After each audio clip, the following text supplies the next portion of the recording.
Hey, it's Anna and welcome back to my channel. If you're new here, just welcome. This is part 2 of my June haul because I filmed the whole lot of it and it was ridiculously long, so I've had to make a part 2, pretty much. Yeah. So anyway, thanks for being here and let's get into it. So first up I have, just let me find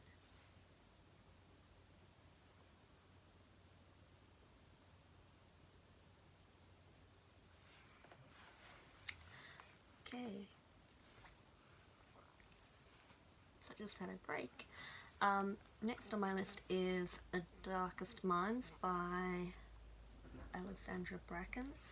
I've been hearing a lot about this series lately, and obviously it's been turned into a motion picture. So, yeah, it's a YA fantasy dystopia sci-fi maybe, I don't know. It's the first in a series and it fits in with my theme at the moment, which is plagues and other planets. Maybe that should be the title for my video. Alright, so our main character is Ruby. When she was 10 years old, a plague swept across America and killed a heap of children. And Ruby was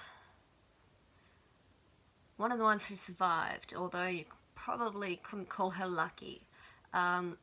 Her and the other kids were left with dangerous powers that they couldn't control, so they were all sent off to government facilities. Ruby ends up in one called Thermond, which sounds awesome. Yeah, sorry, my brother just got home, so he's doing his thing. So, it's 6 years later, I think, and Ruby is apparently very dangerous, and which probably means she's very powerful. And she breaks out, and you know, tries to head off to a place called East River, which is apparently a haven for kids like her. And she meets up with, you know, a bunch of other kids who've also escaped, and they journey off to this place. And when they get there, it's not really what they thought it was going to be. It's not everything's as it seems, and there are apparently people who will stop at nothing to get Ruby and use her and her powers to fight against the government. So, danger, Ruby, whatever your name is. My explanations always sound a bit shit. Maybe I should just read the back of books and stuff for you. Sorry, you're just gonna have to put up with my shit. Oh! It's Gizmo! Hello, boy. Oh, careful.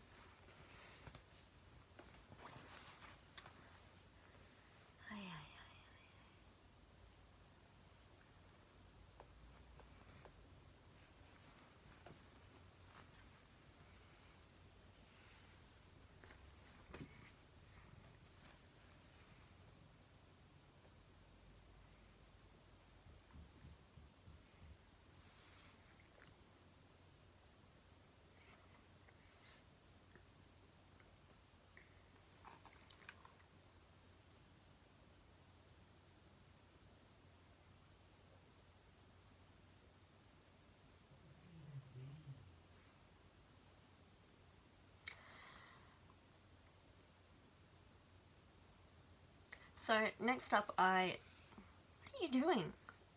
What are you doing? So next up, I got the original Beauty and the Beast by Gabrielle Suzanne Barbeau de Villeneuve. I don't speak French. This is the original one. It's unabridged, and it's not like there's another version by somebody else, like, who basically took this one and crushed it. Like got rid of the backstory of Belle and the Beast. So it's about 200-ish pages, and I love the story of Beauty and the Beast. I'm one of those people who will try any retelling, no matter how shit. And there have been some shit ones. But there have also been some really good ones. Still, I thought I can't read the original because I don't do French. French is beyond me. But still, a translation of the original one from, I don't know what year. It's old. 1700s something. Anyway. Alright. So, going back to my sci-fi theme, I have this, I don't know if you can even say it, it's called Colonization. It's by Aubrey Dion. It's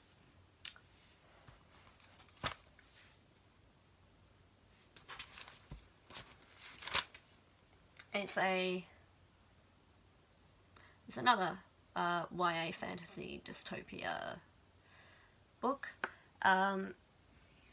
So it's about a girl called Andromeda, and for her entire 17 years she has lived on a deep space transportation vessel that has been heading to a planet called Paradise 21.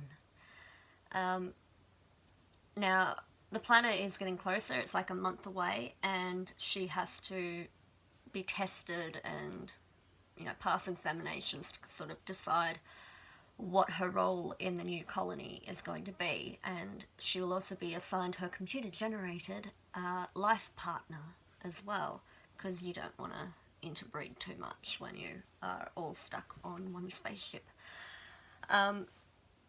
She apparently gets a little bit distracted by her first love, who is her childhood friend. His name is Sirius, and she completely bombs all of her tests.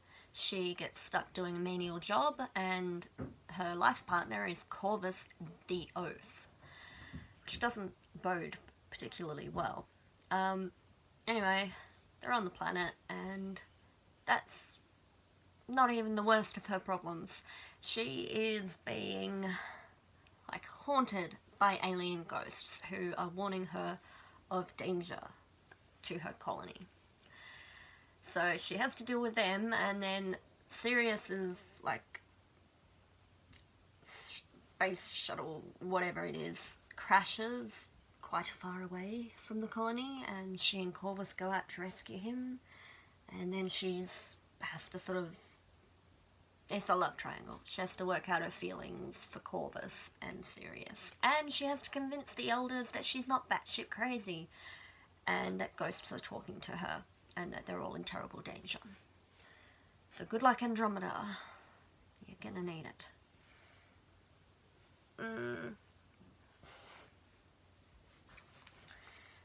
Next up, I have...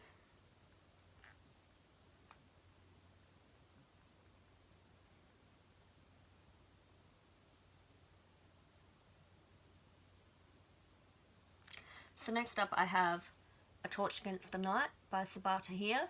I've just finished An Ember in the Ashes a bit over a week ago, and I needed a bit of a break in between. So I'm not really going to talk about this because it's the second one in the series, and yeah, I don't actually know what's going to happen. I didn't read the blurb, I just went, I'm going to read the next one. And following on, I also got... Sorry, I'm trying to make my Kindle work. The third book in the Quartet, A Reaper at the Gates, which came out about 10 days ago, maybe, ish. And that's the third in the series, obviously, and I know nothing about that one either, because I don't want to ruin it. And I'm really hoping I like the second one, and I didn't buy the third one for nothing, because I learned that the hard way. I got sick of reading series where I had to wait a year or more in between each book, and then, like, I have a lot of books, and I want to read a lot of books, but by the time it would come around to the release of the next book, I'd go, you know, I remember the story well enough, I know I enjoyed it, I don't remember a lot of the details or any of the sort of not major characters, like secondary characters and stuff, and the intricacies, so then I'd have to read the first one before I could read the second one, and then when the third one came out, I'd have to read the first two, and so I thought, I'll just wait until the series are finished, and then I'll start reading them. I'll just, like, you know, if I like to, you know, start reading the first one and I like it, I'll just buy them all. No. I learned my lesson with a series called The Last Necromancer, and I think it's by C.J. Archer. Don't quote me. And, you know, I got to, like, the third book, and then I found out there'll be a fourth one, and I was like, oh, that's a bit annoying. I thought it was a trilogy. No. And then I found out there was going to be a fifth one, and a sixth one, and a seventh one. So I sort of waited, and I just, like, pre-ordered them, and I've never gone back to it. And I, like, read to, like, the fourth or even the fifth one, maybe, and I just got less and less interested. And I was like, I'd wasted my money. But anyway, that was a fun story. Moving right along. The first book was so good in An Ember in the Ashes was just so good that I feel like the rest of it has to be good. Or I won't buy the fourth book. So the pressure's on Sparta here.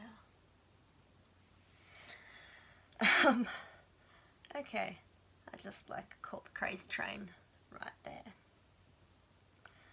Where am I up to? I'm getting my next book up. Okay.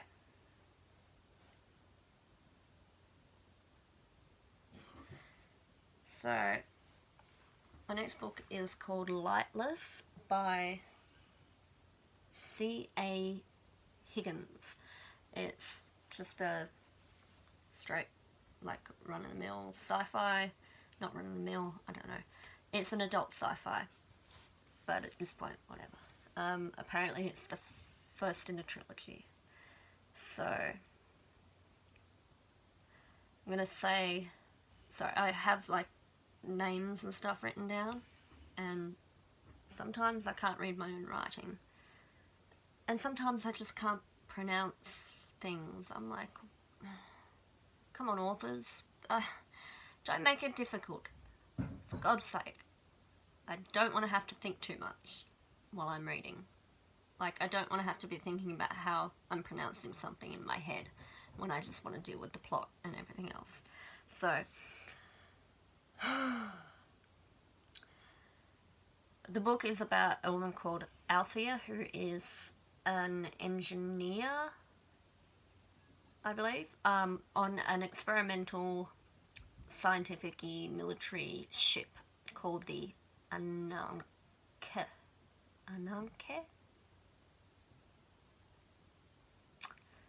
Don't know.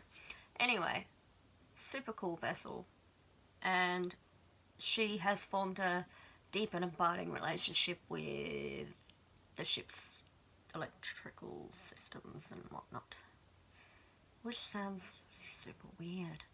Anyway, two saboteurs come on board, and these guys are pretty bad. They're known terrorists, and she has to defend her beloved ship. So they managed to get one in to like lockdown. He's being held prisoner, and the other one's off sabotaging the ship, and the systems are shutting down, and it's a disaster. And the one that's in the holding cell has a silver tongue, and he really knows how to talk. So yeah, I know there's some sort of mystery about like why they're there on the ship, and it'll change everything.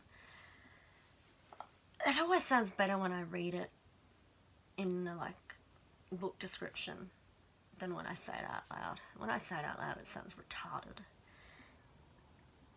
But anyway, I'm just gonna move on because I can't make it better. Next up, I have it's a science book. It's non-fiction. It's called, if I ever find it,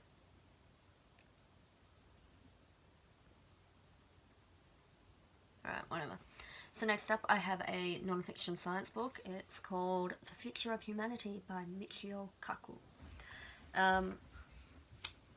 There's not a lot I don't know a lot about it. It's basically looking at the future, like off-world colonies, terraforming planets, all that sort of stuff. And yeah, it's actually talking more about the science of it. And since I'm reading so much about space, well, I will be, hopefully, I thought I might actually have a look at, you know, the possibilities that, you know, and since I'm reading about it so much, well, and since I've bought so many books that sort of based off planet and whatnot, I thought I'd actually have a look at some of the real science behind, you know, these possibilities. Yep, that was a good summary. It was quick, succinct. All right.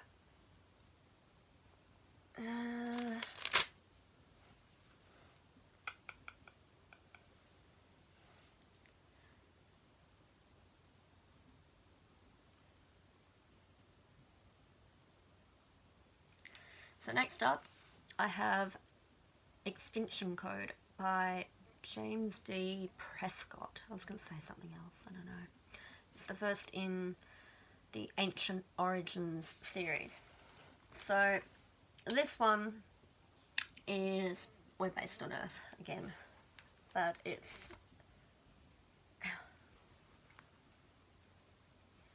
yeah, so this one is based on Earth. It's a sci-fi mystery thriller. So we start out with a geophysicist called Jack Greer, and he and his team of scientists, hello Gizmo, he and his team of scientists are on a drilling platform off the Yucatan Peninsula, which is like Mexico-ish, I think. And, you know, they found a gigantic meteor underwater that they believe may be the one that wiped out the dinosaurs 65 million years ago. So, yeah, they're out there doing their thing. And, yeah, there's going to be shocking discoveries and whatnot. So, yeah, they're out there doing their thing. But buried beneath the earth. But buried beneath the earth is a shocking discovery. So it's going to threaten to change everything we think we know about the origin of our species. Elsewhere in the world is a geneticist called Dr. Mia Ward, and she receives this message from her former boss and mentor, that gives her clues that are hidden in the human genome, which basically foretells the extinction of the species, and she has to keep it secret and blah blah blah. And so, you know, she's trying to put her side together, and Jack's got his stuff going on with his meteor, and basically to solve the mystery they're going to need to team up. If we're going to just cut to the chase and ignore all the bullcrap.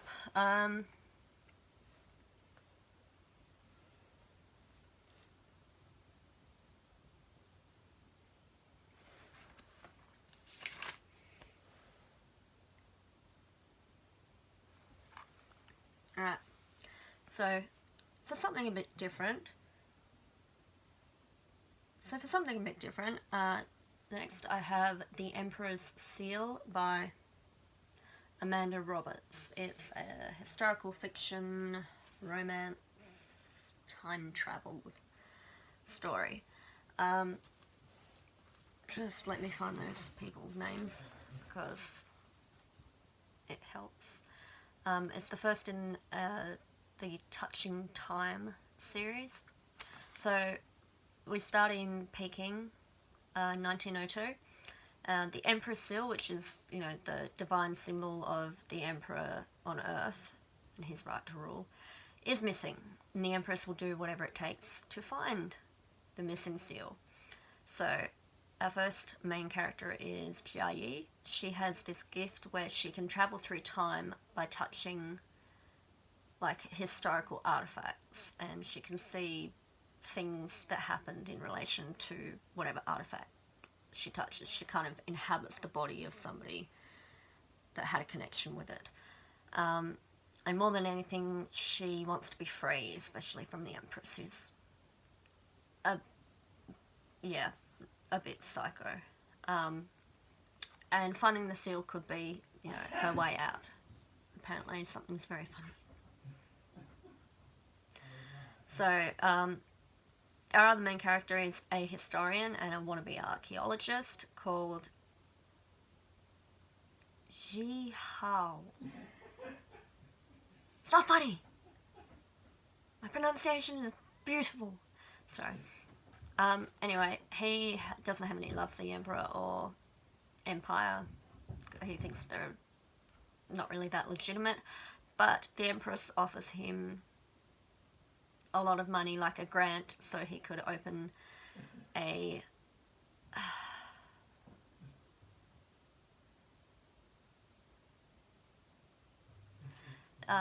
so the Empress offers him a grant of money so he could open, like, China's first history museum, in exchange for finding this missing seal. So Jia Yi and Ji Hao have to work together to try and locate this object, and in the meantime there's, like, civil unrest and an encroaching foreign powers, and, you know, the mission and their lives are in jeopardy. Oh no. So yeah, that's where I'm up to there.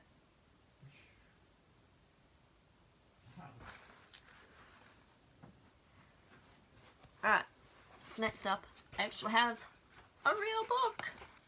Oh my god, says everybody. Oh my god, you have real books. Yes, I do. I have real books. This one I can't get on Kindle, which is terrible. So this is called Daughters of the Samurai. It's by Janice P. Nimura. And yeah, it's a non-fiction book. It's basically about 5 young Japanese girls who were sent off to America in 1871, so not long after the black ships, like Commodore Perry's black ships, came into Japan in like 1868, and basically said, you're going to trade with us or we're going to blow you to hell. And the Japanese kind of went, shit. So they decided they needed to westernize and modernize to keep up with the world, and one of these sort of enterprises was sending these girls off to America to learn the Western ways so they could bring up a new generation of westernized, modernized Japanese men to lead the nation into the future. Didn't quite work out that way, exactly. the girls, when they arrived in America, were kind of celebrities. They had, you know, people turning up to meet them everywhere. The newspapers were like talking about what they wore and, you know, where they went and all this sort of stuff. So yeah, it started out as sort of a media circus frenzy thing. And anyway, they grow up as basically normal American schoolgirls, and 10 years later they go back to Japan and they find themselves pretty much living in a foreign country, because Japan has changed and is nothing like the Japan they left. So a few of them, I think probably these three on the cover, when they come back to Japan, they basically set out to revolutionise women's education in Japan, which is pretty cool. I think the main one that they talk about is this middle one. Her name was, well, I don't know what her real original name was, but because they changed it when she was moving to America. And they changed it to Sutematsu, which the Americans couldn't say, which is a bit awkward. Anyway, I've been wanting to read this one for years, and I've been waiting and waiting and waiting for the electronic version, but no luck. I have no idea how many times I went on to like the sample and clicked that little bit in the corner that says request Kindle edition from publisher. Like I mean like at least every 2 months for the past 4 or 5 years I've done that. No results. Did get results on another one though, and that's coming out in July or August, so I'll talk about that at a different time. That one is called, what is it called? Roxalana, I think. It's about the Sultan Suleiman's basically favoured wife, who was like abducted from a Christian land, and she rose up in the ranks, and they had like a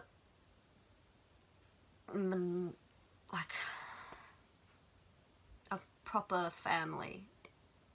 Like he was faithful to her, even though he had a like enormous harem. So yeah, completely went off track there. So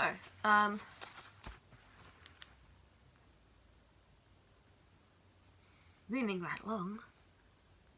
Where's my next one?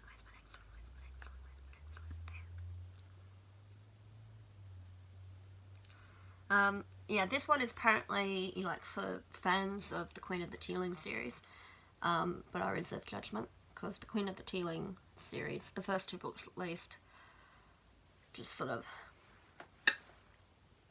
knocked it completely out of the park. Very heavy subject matter, but executed so well.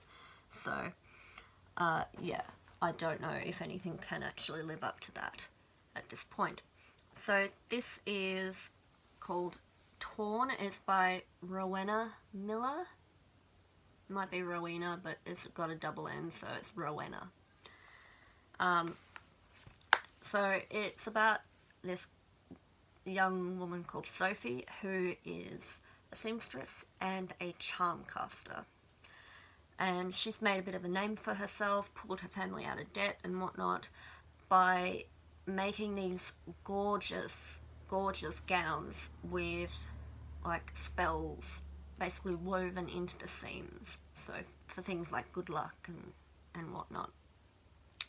And yeah, I think she gets a commission from the royal family, which could, you know, really secure her family's future, and it could also thrust her into a very dangerous, cutthroat world. So that's not where it ends, guys. Her brother Christos is rising in the ranks of the anti-monarchist movement, and when you've got an anti-monarchist movement, you have a powder keg. It's gonna blow eventually. And it does. So unrest erupts, and there's violence, and all sorts of bad stuff, and Sophie and her brother Christos are drawn into a deadly magical, plot against the royal family. And Sophie is torn between, securing her future by taking commission from said royal family and supporting her brother, who is gonna tear apart everything she's built up. So, we'll see how it goes.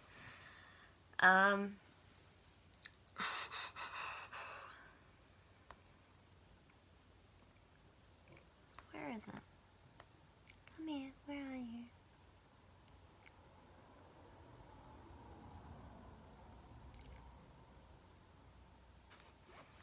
Right, so the next book in this haul, Jesus, it's a long haul, is called Starfish by Akemi Dawn Bowman. It's about a girl called Kiko Himura, who is half Japanese.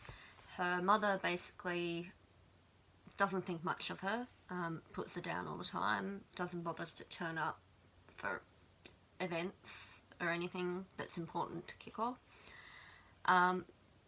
And Kiko thinks that everything will change for the better when she gets into her dream art school. But then she doesn't get in.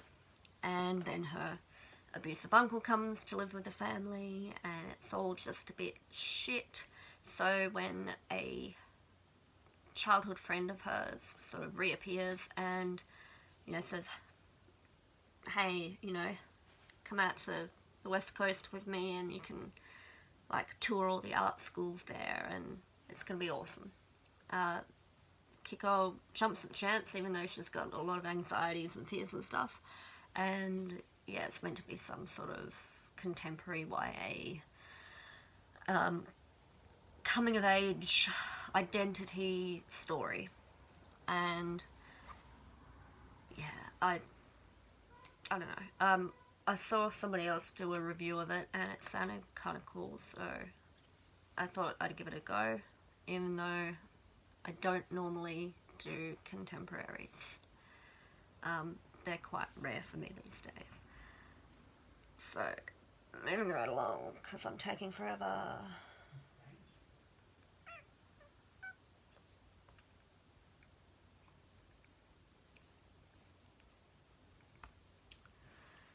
Alright, skim through these. I have a non-fiction sciencey book called Infectious by Frank Bowden. I also have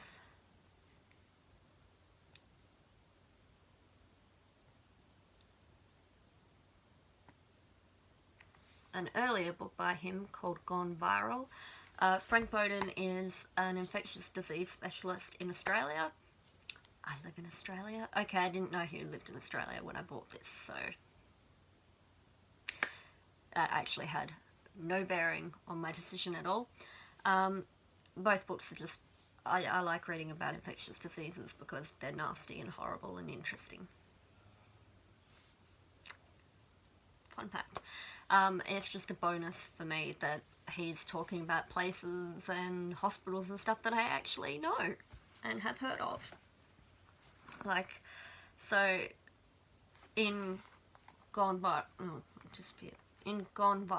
which I'm currently reading, he basically devotes a single chapter to one particular kind of germ, whether it's bacterial or viral or whatever, and it gives you some of the history and things he gives you a bit of history about its discovery, of the causative agents and treatments and things like that. And he also gives you anecdotes about his own experiences with the diseases and the particular bugs that he's talking about. And I find that kind of thing really fascinating.